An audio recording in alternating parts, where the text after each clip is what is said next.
Hello everyone, you are watching Code with Heather. Welcome to episode 7 of our Jira tutorial series. In the last episode, we learned about Agile methodology, its principles, and why modern teams prefer traditional methods like waterfall. Now it's time to look closely at Scrum, which is a practical way of implementing Agile.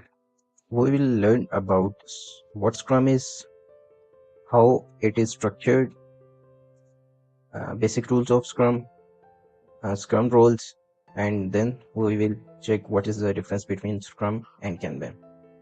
So this will build a strong fundamental before we start creating Scrum projects practically inside Jira. So what is Scrum Framework?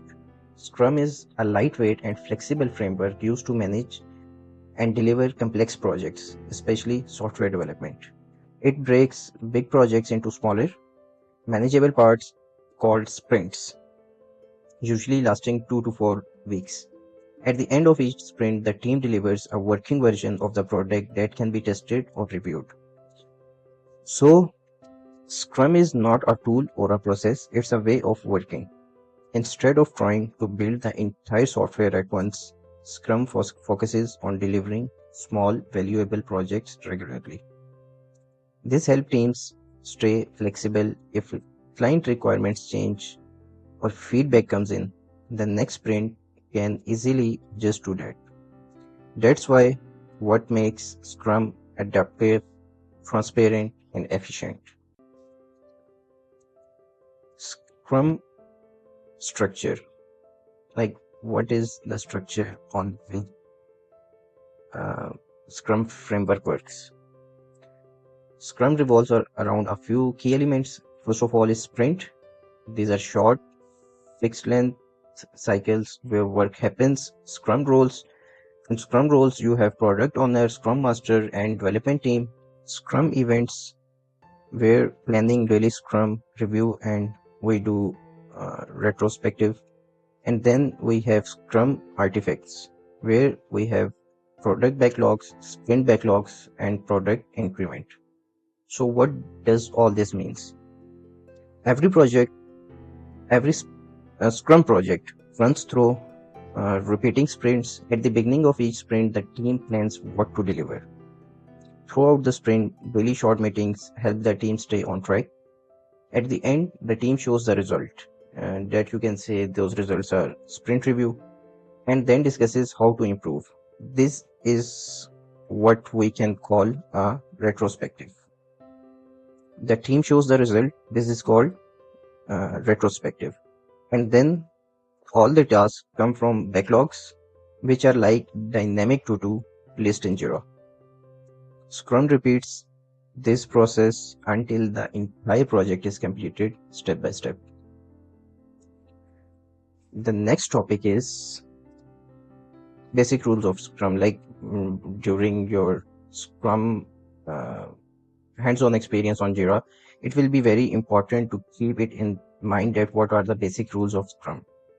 So first one is each sprint is time boxed, usually 2 to 4 weeks. No new task is added once the sprint starts. Daily stand-up meetings, track progress and challenges. Product owner manages and prioritize backlog. The team commits to deliver specific goals per sprint, and retrospectives help the team improve after every cycle. So in short, these rules are what makes Scrum so efficient. When a sprint starts, the focus is 100% on completing the 10 tasks. No distraction, no new work added in midway. Every day, the team meets for 10 to 15 minutes to check what's done, what's pending, and what's blocking the progress. After completing the sprint, they don't just stop, they analyze what went well and what didn't. This culture of continuous improvements makes Scrum teams fast and reliable. Now we have Scrum roles, like what is the team structure in Scrum. Scrum defines 3 main roles, each with clear responsibilities. So the first role is product owner. It represents the business client side, maintains and prioritizes the product backlog, and It ensures the team is working on the most valuable features first. As you can see, most valuable features. So your priority will be related to those tasks which are important and to be delivered on urgent basis and to be completed on urgent basis. Then we have second role is Scrum Master. It acts as a coach and facilitator. Help moves obstacles for the team, and Scrum Master ensures everyone follows Scrum principles and stay productive. And the third verse is development team. Development team includes developers, testers, designers, and analysts. Developer teams self-organize and decide how to complete the sprint goals, and development teams are responsible for delivering a working product increment at the end of each sprint. So in short, these roles are what makes Scrums a self-managing system. The product owner focuses on what to build, the development team focuses on how to build it, and the Scrum Masters ensure everything runs smoothly. No traditional hierarchy, just collaboration and transparency. So as you know that Scrum is very important, and mainly we will be working on Scrum throughout this tutorial series. So what is the difference between Scrum and Kanban? It is important for a good foundation for our series. So when we go to practical, this foundation will help you to understand things more easily. So the difference between Kanban and Scrum. Features, these are the features that what differentiates these both. So first one is work structure. In Scrums are time box sprints, and Kanban's continuous flow. In Scrums, like we already have discussed it, that in Scrums we have 2 to 4 weeks of sprints in which we have to perform specific tasks as decided before the Scrums sprint starts. But in Kanban we have continuous flow, like you have a list of tasks mentioned on the Kanban list and you have to do as per the second one is roles. In Scrum, we have defined roles like project manager, then we have a Scrum Master, and then we have development team. But in Kanban, we don't have any fixed roles. Then we have planning that differentiate these both. In Scrum, we have sprint-based planning, but Kanban, we have ongoing task flow like we have discussed here. And then we have changes in mid-cycle. In Scrum, you don't have any access or need of adding anything new. You can't add anything new, but in Kanban it allows anytime you can add new task in your board list. After this we have progress tracking.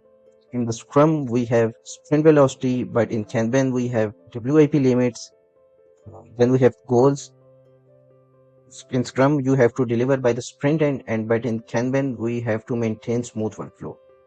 So Scrum and Kanban, they both have slightly different purposes, and Scrum is ideal when you want a structured cycle with defined timelines.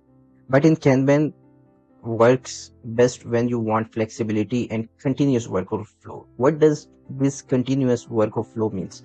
For example, a software development team might prefer Scrum while a support team or maintenance team often uses Kanban. So this is how you can understand that what is the difference between these two. In Kanban, these are used by support teams and maintenance teams, but the Scrum is used by software development team. So that is it for today's lecture. Take care. Bye.